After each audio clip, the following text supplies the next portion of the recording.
আসসালামু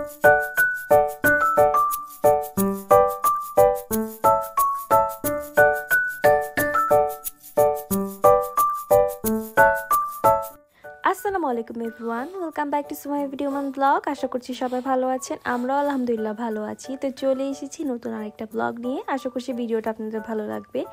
তো আজকের ব্লগে আমি দুদিনের ভিডিও শেয়ার করব, বুধবার আর বৃহস্পতিবারের ক্লিপ। বুধবার এবং বৃহস্পতিবার কী কী রান্না করেছি এবং কী কী করেছি সেটাই আজকে শেয়ার করব। তো এটা হচ্ছে বুধবারের ভিডিও। এখানে সকালে নাস্তায় পরোটা এবং ডিম ভাজি করেছিলাম। তো নাস্তা খাওয়ার পর চা তো খাওয়াই লাগবে। নাস্তা খাওয়ার কিছুক্ষণ পর আমাদের সবার জন্য আম কাটলাম, পাকা আম। আপনারা কে কে খেয়েছেন? আমরা তো অনেক পাকা আম খেয়ে ফেলেছি। আর এখানে আপনাদের ভাইয়া যে কাঁচা আম এনেছিল, তো সেটা দিয়ে আজকে কাঁচা আমের আচার বানাবো।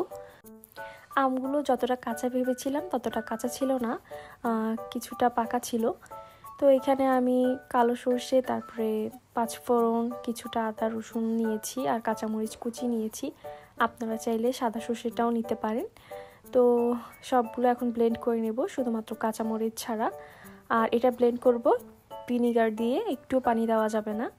আমি যেসব উপকরণগুলো দিয়েছি তার পরিমাণ অনুযায়ী ভিনিগার দিব, এখানে কোনো পানি দেওয়া যাবে না, সেটা তো বলেছি। আর আমগুলোকে আমি লবণ দিয়ে 6 ঘন্টার মতো মেখে রেখেছিলাম, যাতে আমের টক ভাবটা বের হয়ে যায় আর কি। তো 6 ঘন্টার পর ভালোভাবে চিপে নিয়েছি পানিগুলোকে সুতি কাপড়ের সাহায্যে। এখন আমি আমগুলোকে 2 টেবিল চামচের মতো সরিষার তেল, তারপর কাঁচামরিচ, নাগামরিচ দিয়ে দিচ্ছি। আপনারা চাইলে গোটা নাগামরিচ ইউজ করতে পারেন। ওই যে ভিনিগার দিয়ে যেসব উপকরণগুলো ব্লেন্ড করেছি সেই মশলাটা দিয়ে দিচ্ছি। আপনারা এই কাজটা গ্লাভস পরে করতে পারেন, তাহলে হাতটা জ্বলবে না। আমি এখানে গ্লাভস পরা ছাড়াই মেখে নিচ্ছি। আমার পরার ইচ্ছে ছিল, পরে ভুলে গিয়েছিলাম আর কি, এখন মনে হয়েছে। তো যাই হোক, এখন এটাকে আমি ভালোভাবে মেখে নেব। আমি কিন্তু লবণও দিয়েছি পরিমাণ মতো, যেহেতু লবণ দিয়ে এটাকে মেখে রেখেছিলাম, তাই লবণের পরিমাণটা বুঝে শুনে দিতে হবে। তো ভালোভাবে মাখা হয়ে গেলে তার কিছুক্ষণ পর এখানে পরিমাণ মতো চিনি দিয়ে দিলাম। আপনারা আপনাদের আম অনুযায়ী চিনি দিতে পারেন, মশলা দিয়ে দিতে পারেন। যাই হোক, সমস্ত উপকরণ দিয়ে এখন আমি ভালোভাবে মেখে নিচ্ছি। ভালোভাবে মাখার পর কালারটা যা সুন্দর এসেছে কি বলবো আপনাদেরকে, আর দেখতেও এখন কতটা লোভনীয় লাগছে। এটাকে এখন ঢাকা দিয়ে কিছুক্ষণের জন্য রেখে দিব, তারপরে কাচের জারে সংরক্ষণ করব।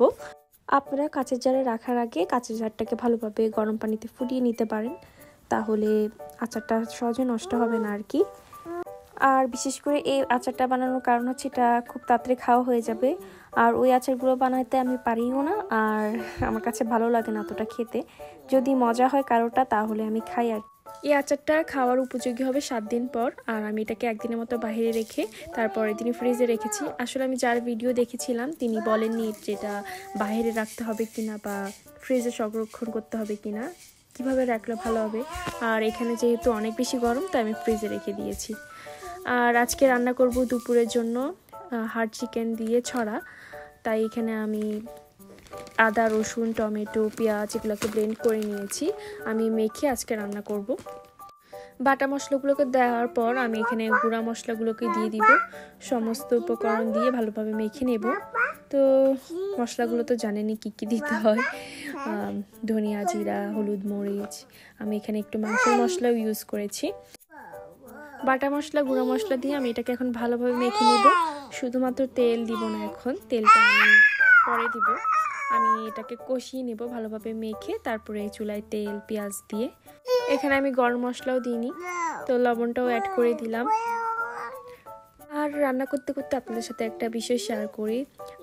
ইউটিউবে দেখলাম একটা মেয়ে মারা গিয়েছে। ও ভিডিও বানাতো, খুব কম বয়সী একটা মেয়ে। 3 বোন নাকি 4 বোন এরকম হবে। আশা করি যারা রোস্টিং ভিডিওগুলো দেখেন তারা অবশ্যই চিনে থাকবেন। ইউটিউবে ভিডিও দেখতে গিয়ে ভিডিওটা চোখে পড়লো আর কি। তো যে মেয়েটা মারা গিয়েছে তার ভিডিওগুলো আমি দেখেছি। গ্রামীণ পরিবেশে খুব সুন্দর ভিডিওই বানায়, কিন্তু ভিউজ নেই। আসলে যারা সুন্দর করে ভিডিও বানায়, কষ্ট করে ভিডিও বানায়, যাদের লাইফে অনেক কষ্ট, যারা শালীনভাবে ভিডিও বানায়, যাদের আর্থিক অবস্থা খুবই খারাপ, তারা ভিডিও তৈরি করে বা খুব সুন্দর সুন্দর ভিডিও উপহার দেয়, তাদের ভিডিও কেন জানি ভাইরাল হতে চায় না।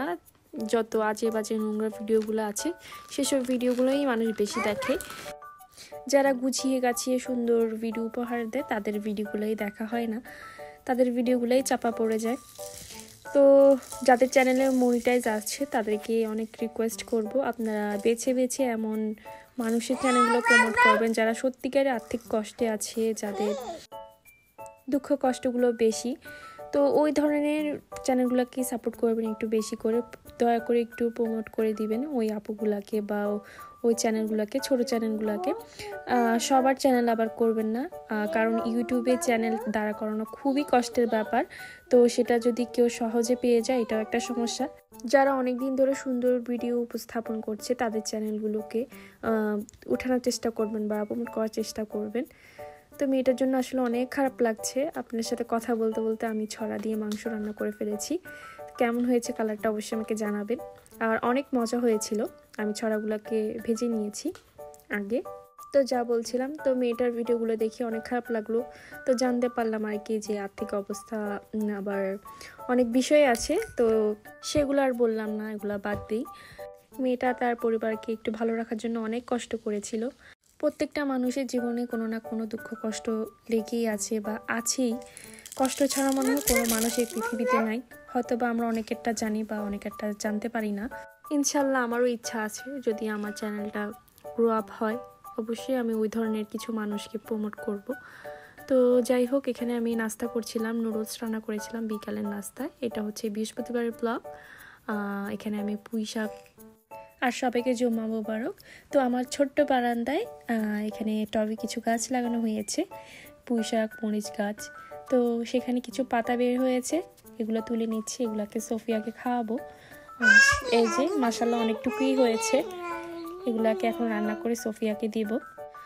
আর আজকে দুপুরে রান্না করব রুই মাছের মাথা দিয়ে সবজি। আর এখানে একটা পেটি নিয়েছি, এটা সোফিয়ার জন্য।